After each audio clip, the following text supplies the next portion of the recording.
Thank you, Gail.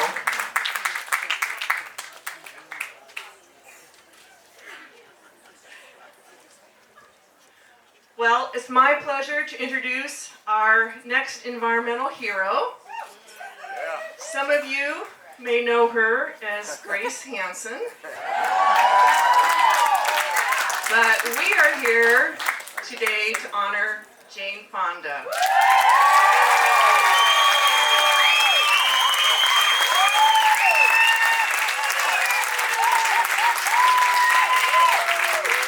For decades, Jane has been a voice for human rights, women's rights, peace and justice, social justice, and environmental protection.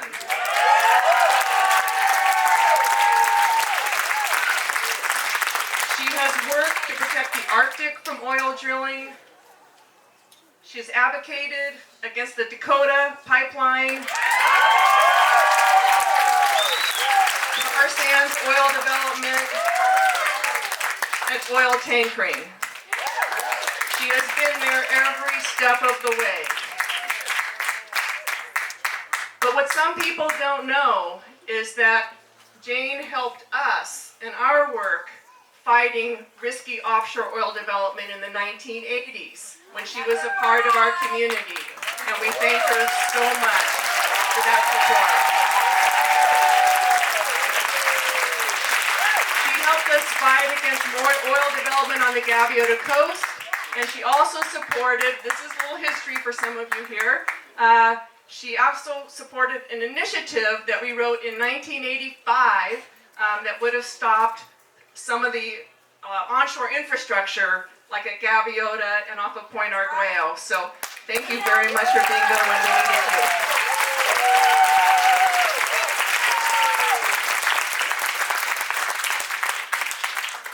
It's really important to have people like Jane that are willing to speak up. Hello? Okay. To speak up when it really matters, to put their reputation on the line, and to lend their voice and their activism to this important fight. And it's more important now than ever. And she has been traveling all over the United States and Canada, speaking up to try to save our planet, to try to save the climate. And so,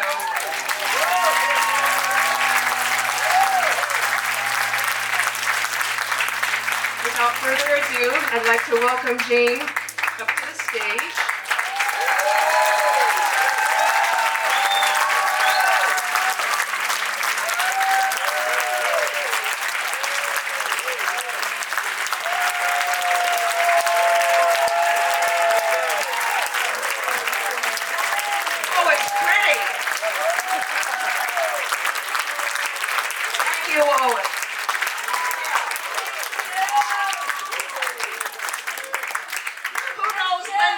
Rocky.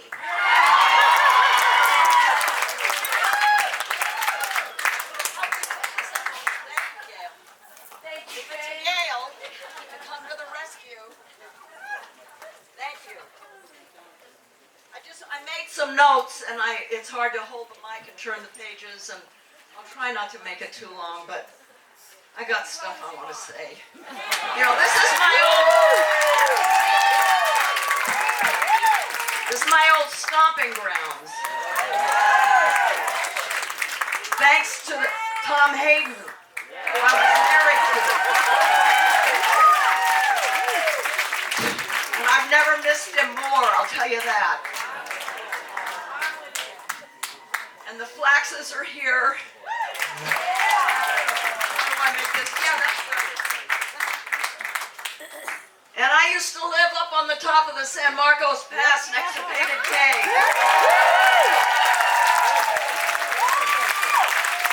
And Tom and I used to have a camp called Laurel Springs. And Laurel Lyle was a cook. And she was my stand-in anyway. I'm really, you know, the word gratitude was used at the very beginning. I'm really grateful to be here. I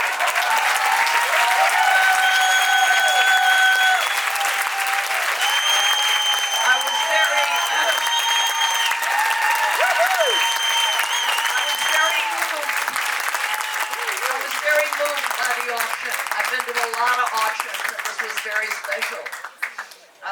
very moved by Owen's words. Thank you for your passion. Thank you.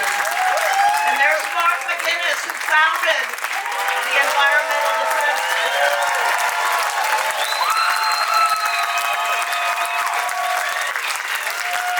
And you know what I just learned this afternoon from him?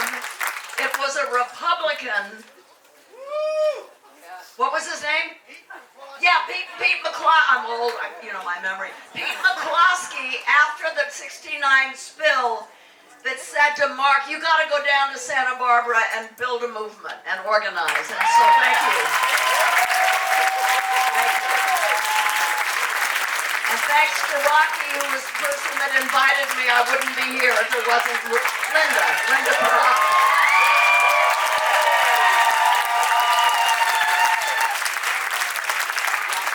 I'm honored to share the stage with you, Gail. Rocky, right on. It's an honor to share this award with you, Gail. Thank you for all your work.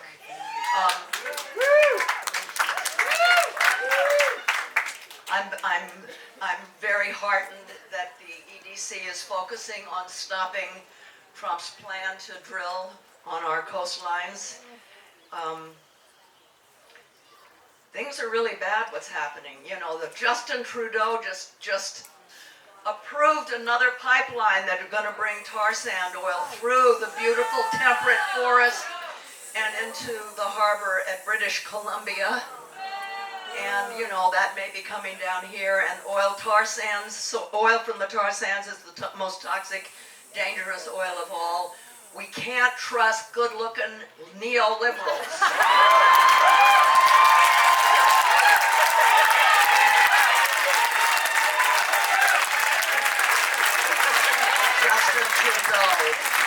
Trying to pass himself off like some environmental hero at the Paris peace talks.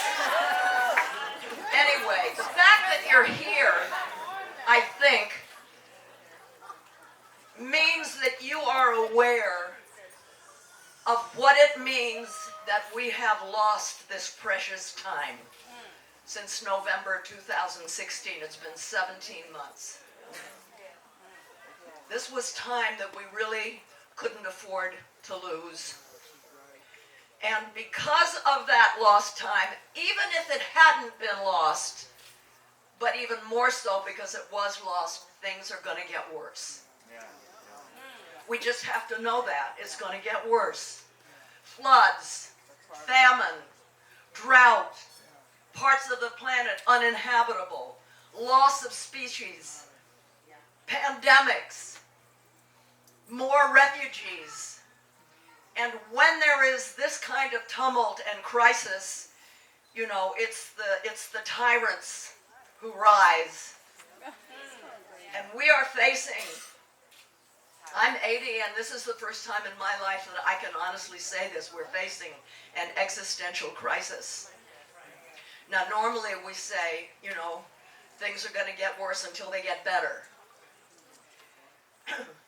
So I just want to spend a few minutes talking about how we can ensure that it will get better is something that we can say at the end of things are going to get worse.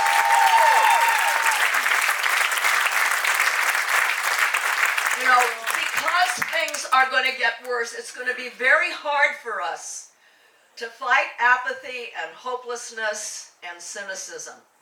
But it's critical that we do. Let me tell you, I'm going to describe now what I do personally and what I suggest that we all do in order to make that, until they get better, a reality at some point. The elections coming up in November are absolutely critical. Absolutely critical.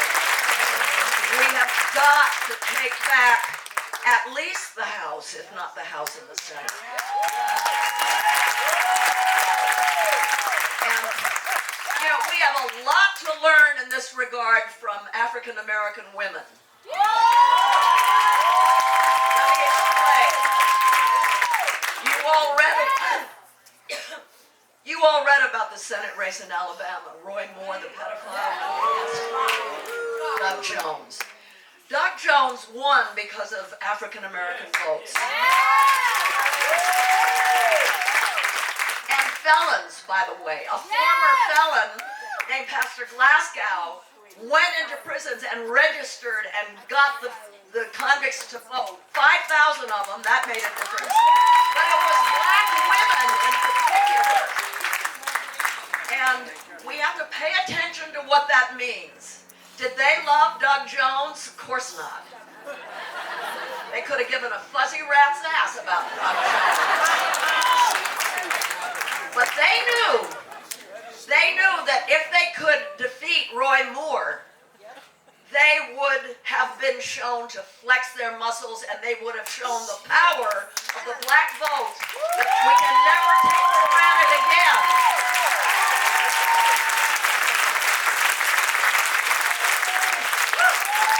I find it so interesting that can I have some water, please? The very people who should be the most tuned out and angry are pragmatic.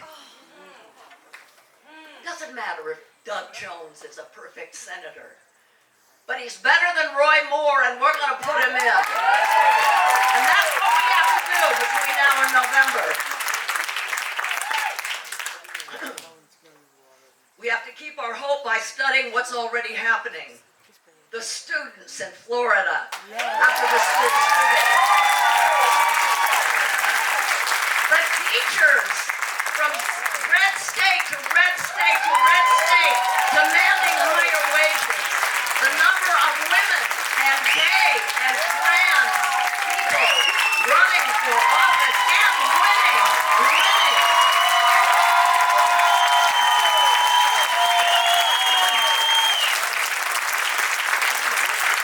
And you know, one of the great gifts that Tom Hayden gave me, he taught me the importance of getting out of your comfort zone and talking to people that you don't know and that don't necessarily agree with you. And one of the things that I learned that way is how profoundly people can change.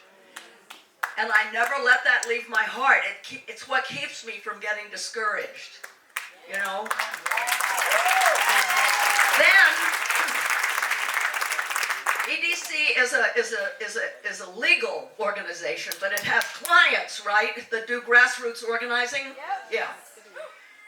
Find grassroots organizing entities that have experience training volunteers.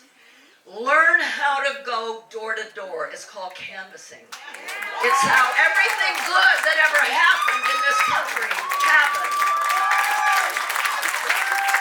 The Democratic Party hasn't been doing it much. But these are the groups that I work with, and I've done it in San Diego and Bakersfield and Michigan and all over. And you, as the person who's knocking on the door, get as much or more out of it than the people you're talking to. You have to, there are certain things that you have to do. You have to be humble. You have to realize you're not better than them.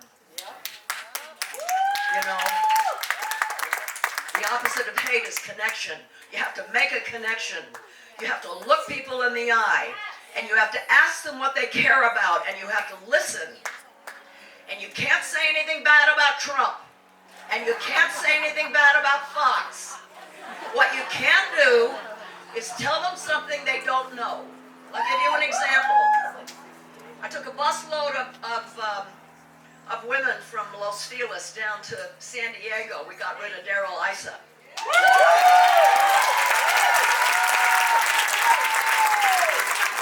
I don't know what it's going to lead to because there's now 4 Democratic candidates. It's complicated. But anyway, those of you who've seen Grace and Frankie, you know who my daughter Brianna is, June Diane Raphael. She was with me, and she knocked on a door in San Diego. They had Trump signs on the lawn, and a woman answered, and Diane talked to her for a while. Diane had never canvassed before, but she was trained by Working America. And she was asked in, and this woman was, you know, maybe 48, had 4 children, one of whom had a pretty serious precondition, and an ailing mother that she was taking care of. And when June Diane asked her, as we were trained to ask, on a scale of 1 to 10, no, 1 to 5, 5 being the top. Where does Trump fit for you? And Trump, 5. He's my man. He understands me. He tells the truth. She was totally pro-Trump. Talked a little bit to June about her family situation. And then June said to her, you do know that if Trump's health care plan passes, your son's going to lose his insurance for his precondition. And June said the woman stopped breathing. She did not know that. And right then and there, she flipped. It doesn't always happen that easily, but it can happen. If you're talking to someone in such a way that they know that you're not preaching to them, that you care about them, it's not easy to do. We've got to get out of our comfort zones. And I'm saying this to myself. You know, we're all very privileged. But we have to get out of our comfort zones. And we have to understand why people are doing and saying and voting the way they are. You know, there are, I don't know what percentage of people that voted for our current president are dyed-in-the-wool racist, xenophobe, homophobe, transphobe. They're bad people. I mean, there are reasons for it, I guess, and you know, and we need to love them anyway, but you just forget it. You don't bother. You don't spend any time. But you have to understand that most of the others, they're angry, they're scared, and they're hurt because everything that has given them an identity has gone. These are the people that built this country, and they know it. In the factories and the mines and the stores and the farms, their parents and them built this country. They had good union jobs, and that's all gone now.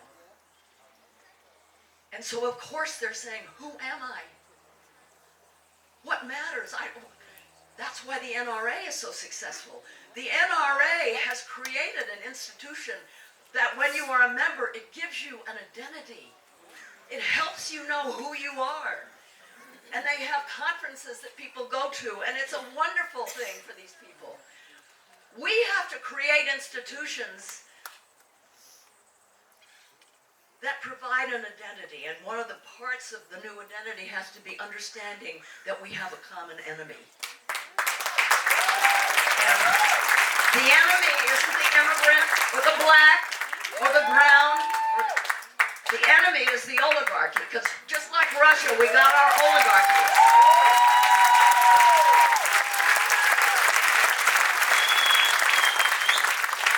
And nobody's talking to these people. I've spent a lot of time in Michigan in the last year. They never heard from Hillary. They never heard from the Democratic Party. They heard a lot from the Koch brothers. You know, the state legislatures are filled with people who were there because of the Koch brothers. I'm so glad that there are state representatives here, because while we talk about midterms, we've got to remember the importance of the state offices. Board of Supervisors, county commissioners, state senators. They're the ones that determine gerrymandering and stuff like that.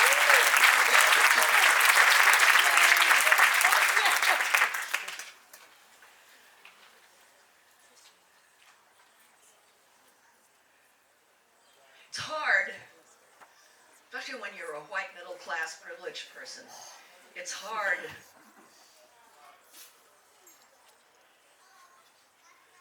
to really hold compassion in your heart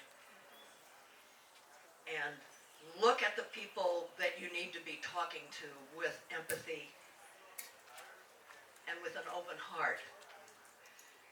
If they do feel forgotten, they feel unseen, and they're right. And that's why the president can so easily come in and say, those are bad people, they don't care about you. You know, we have to show that that's not true. We care. He's the one that doesn't care. You know, the notion that a rising tide lifts all boats is false.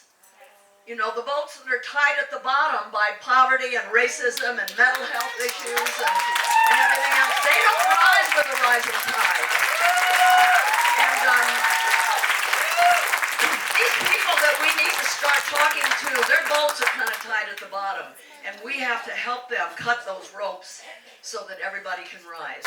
There's a strength in numbers. We outnumber them. And that's the message that we have to put out. So I beg you, don't get discouraged, don't get hopeless, don't get cynical. Gird your loins. It's going to be a bumpy ride. And let's make sure that our kids can say, it'll get better again at the end, okay? Thank you.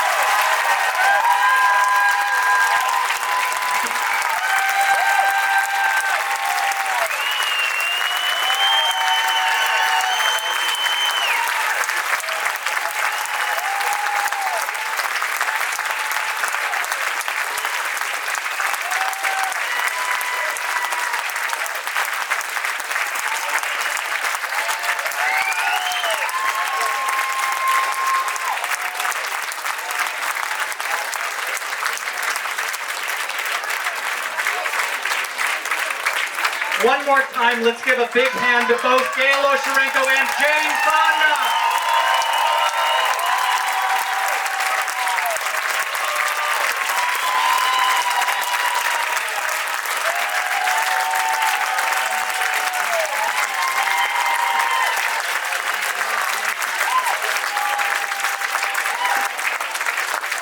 Thank you all for coming to Green and Blue.